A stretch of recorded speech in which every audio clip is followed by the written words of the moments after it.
तो हेलो दोस्तों, आज है day 6 of our free steno guidance batch, जिसमें हम रेगुलर बेसिस पे स्टेनो के कुछ टास्क अटेम्प्ट करते हैं और अपने स्कोर को इम्प्रूव कर रहे हैं। लेकिन बहुत बच्चे ऐसे हैं जिनके मार्क्स स्टक हो गए हैं, रुक गए हैं एक ही जगह आके। तो अगर आप भी उनमें से एक हैं तो ये वीडियो आपके लिए होने वाली है, पूरी जरूर एंड तक देखना।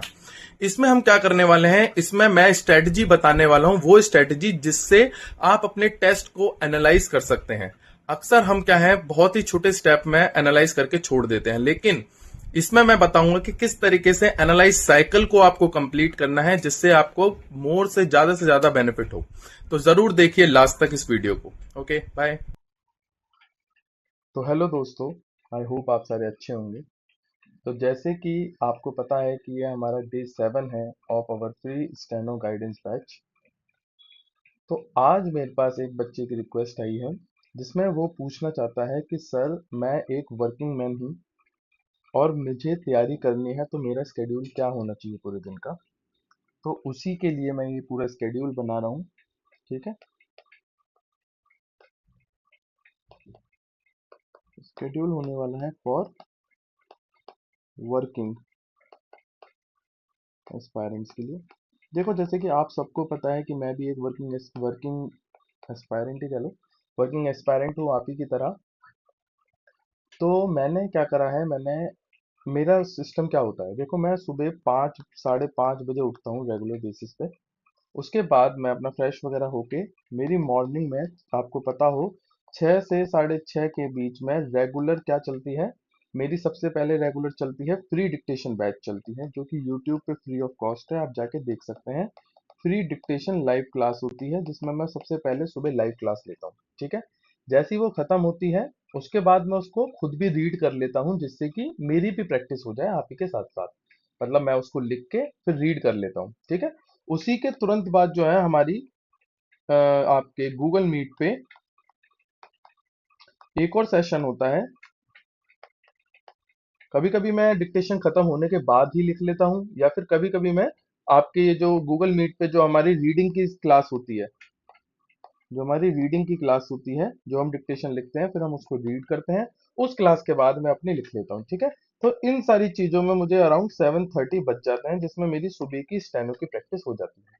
आप क्या कर सकते हैं, आप इसको 6:30 से 7:30 में अपनी रेगुलर स्टेनो की प्रैक्टिस भी कर सकते हैं और डिक्टेशन लेके उसकी रीडिंग भी कर सकते हैं। तो पहला टारगेट तो आपका यही हो गया कि आपने क्या कर लिया, आपने अपनी डिक्टेशन कर ली। ठीक है, उसके बाद 9 बजे से लेके शाम के 5:30 बजे तक मेरा ऑफिस टाइम रहता है, तो मैं उस ऑफिस टाइम में अपने ऑफिस का काम करता हूँ। ठीक है, फिर मैं जैसे ही 6 साढ़े 6 बजे घर आ जाता हूँ, उसके बाद मेरा एक अलग स्टाफ चलता है। 7 बजे तक मैं अपना खाना वाना खा के फ्रेश हो जाता हूँ, एकदम 7:30 मान लीजिए, 7:30। और 7:30 से लेके अराउंड 11:30 तक मेरी पढ़ाई का दूसरा सेशन चलता है, जिसमें मैं क्या करता हूँ, जिसमें मैं अराउंड 2 आवर्स अपने टेस्ट को लगाता हूँ। एक फुल लेंथ टेस्ट देता हूँ मैं। उसके बाद उस फुल लेंथ टेस्ट का मैं एनालिसिस करता हूँ। तो अभी मैं जो है वो मैं सीजीएल के टेस्ट दे रहा हूँ, जिसमें मैं 1 आवर में, मतलब 30 to 35 मिनट्स में कोशिश करता हूँ कि मैं अपना सीजीएल का जो 75 क्वेश्चन है, क्योंकि एज यू नो कि हमारे स्टेनो में 75 100 मैथ्स नहीं आती है, तो मैं मैथ्स के पार्ट को हटा के 30 से 35 मिनट में इस सेक्शन को कंप्लीट करने की कोशिश करता हूँ ओवरऑल। अब तो सेक्शनल टाइम भी इंक्लूड हो गया, तो आप वैसे ही इजीली कर पाओगे। तो मैं इसमें इंग्लिश, जीएस एंड रीजनिंग, ये 3 सेक्शन अटेम्प्ट करता हूँ, देन उसका एनालिसिस करता हूँ। ठीक है, तो इस हिसाब से मैं 2 टेस्ट जो है अराउंड 2 से 2.5 आवर्स में दे देता हूँ, 2 से ढाई घंटे में मैं दे देता हूँ। उसके बाद मैं 1 आवर की एसएससी परमार चैनल पे परमार सर से पीवाईक्यू सीरीज को फॉलो कर रहा हूँ इस टाइम पे, क्योंकि जैसे कि आपको पता है मैं अभी ग्रेड डी में सिलेक्टेड हूँ, और मैं भी चाहता हूँ कि ग्रेड सी में सिलेक्ट होकर मैं एमईए या फिर अपना 4600 ग्रेड पे ज्वाइन करूँ। तो इसलिए फिर मैं पीवाईक्यू सीरीज देख लेता हूँ इस दौरान। और मेरे 7:30 से 8:30, 9:30, 10, 11, तो मेरे 2-3 काम जो है प्रॉपरली हो जाते हैं। तो ये रहता है मेरा वीक डेज का वर्क, क्योंकि वीक डेज में हमें जॉब पे भी जाना होता है मुझे, इस वजह से। तो वीक डेज का स्केड्यूल हम देखें, तो मैंने क्या बताया आपको, मॉर्निंग में बिफोर जॉब हम क्या करते हैं, बिफोर जॉब हम मतलब हम सारे, बिफोर जॉब हम क्या करते हैं, बिफोर जॉब हमें क्या करना है आज से, हमें सर स्टेनो की प्रैक्टिस करनी है, स्टेनो की प्रैक्टिस करनी है और प्लस डिक्टेशन लेनी है, ठीक है। और सेकंड हमें क्या करना है, आफ्टर जॉब इवनिंग में हमें अटेम्प्ट करने हैं मॉक्स, जो कि अभी मैं करंटली सीजीएल के मॉक्स दे रहा हूं, प्लस उसका एनालिसिस, और साथ ही साथ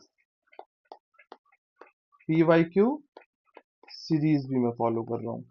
ऐसे बहुत से हमारे दोस्त होंगे, भाई होंगे, बहन होंगी, जिनको अपने ऑफिस आवर्स के बीच में भी टाइम मिल जाता है। तो उनके लिए मैं एक अलग से बताना चाहता हूँ कि अगर ऑफिस आवर्स के बीच में आपको टाइम मिलता है, तो आप एक यूट्यूब चैनल को फॉलो कर सकते हैं जिसमें आप एडिटोरियल की क्लास देख सकते हैं अपनी, ठीक है। या फिर अपनी वोकैब वगैरह पे रानी मैम की जो रानी मैम की बुक वो है, वीडियो है 10 आवर्स की, उससे आप क्या है, वोकैब की भी प्रैक्टिस कर सकते हैं, ठीक है।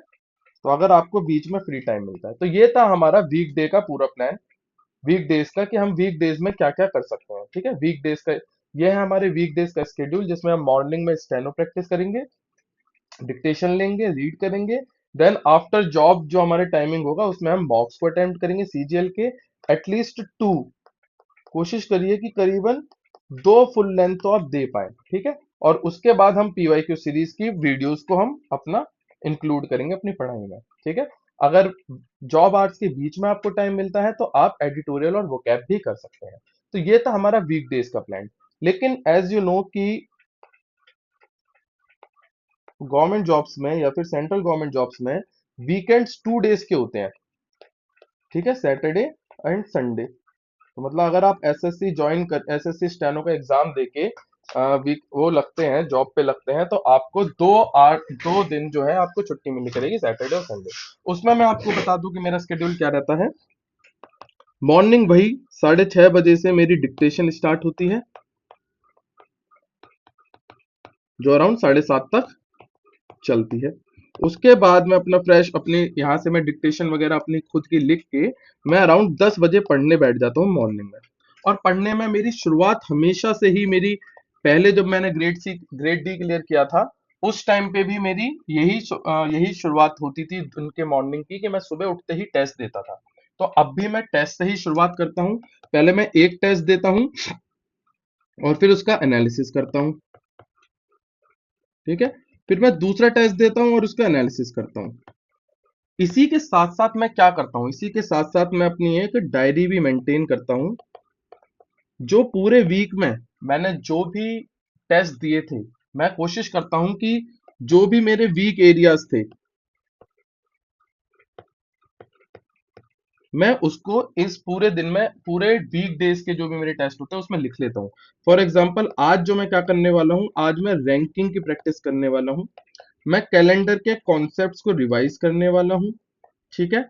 मैं मिरर जो तुम्हारा ब्लड रिलेशन होता है, ब्लड रिलेशन में जो पॉइंटिंग वाले क्वेश्चंस होते हैं उनकी प्रैक्टिस करने वाला हूँ। ये 2-3 टॉपिक हैं जिनको मैं आज रिवाइज करूंगा, क्योंकि ये मेरे वीक एरियाज की तरह आ रहे हैं, क्योंकि इनकी प्रैक्टिस मेरी शायद कम पड़ गई है, तो इनकी मैं आज प्रैक्टिस करूंगा। तो आपको भी ऐसे ही करना है, जिसमें जितने भी वीक डेज में आपने टेस्ट दिए उनका एनालिसिस करते टाइम हर टेस्ट का लिखना है कि भाई आज मुझे इसमें प्रॉब्लम हुई है, आज मुझे इस टॉपिक में प्रॉब्लम हुई है, चाहे वो इंग्लिश का हो, रीजनिंग का हो, जीएस का हो, किसी का भी हो।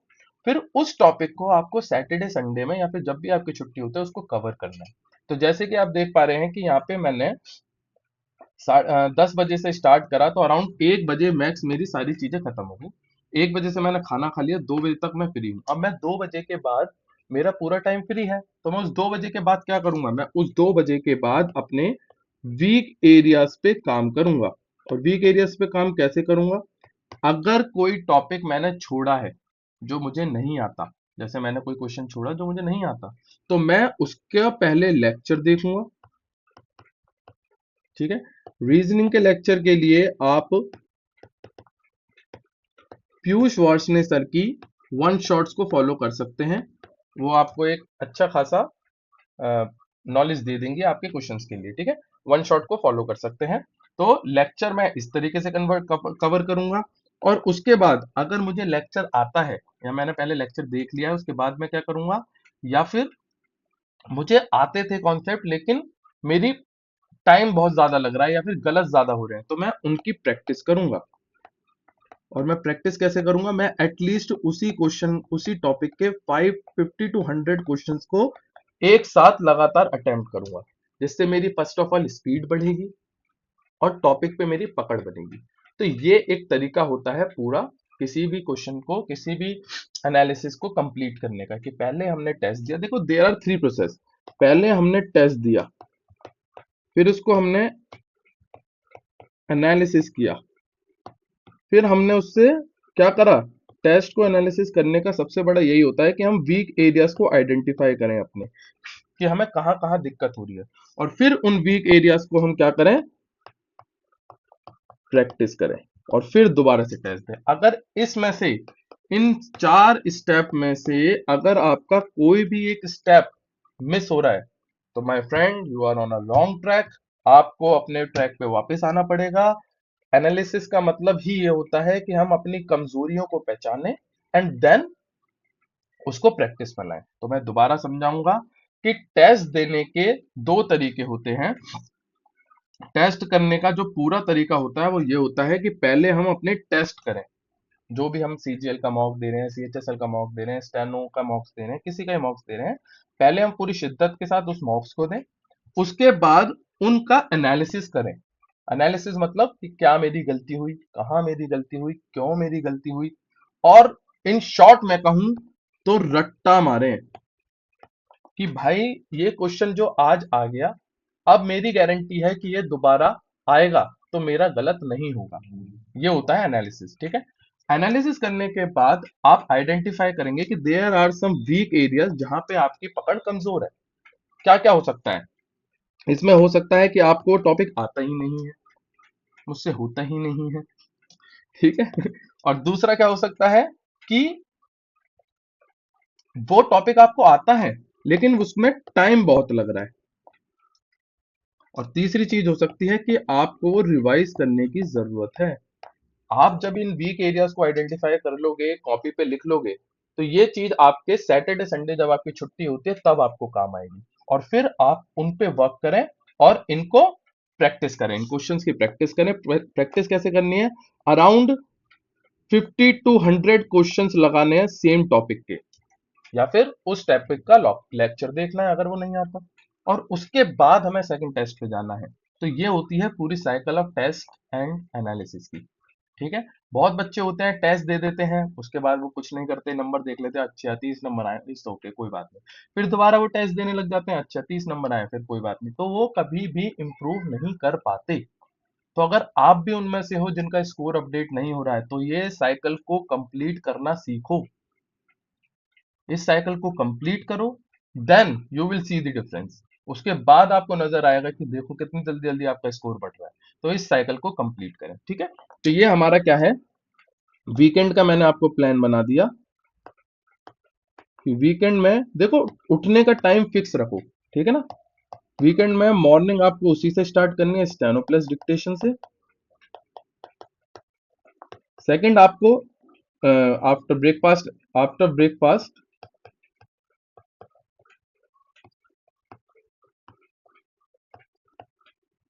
आपको मॉक्स देने हैं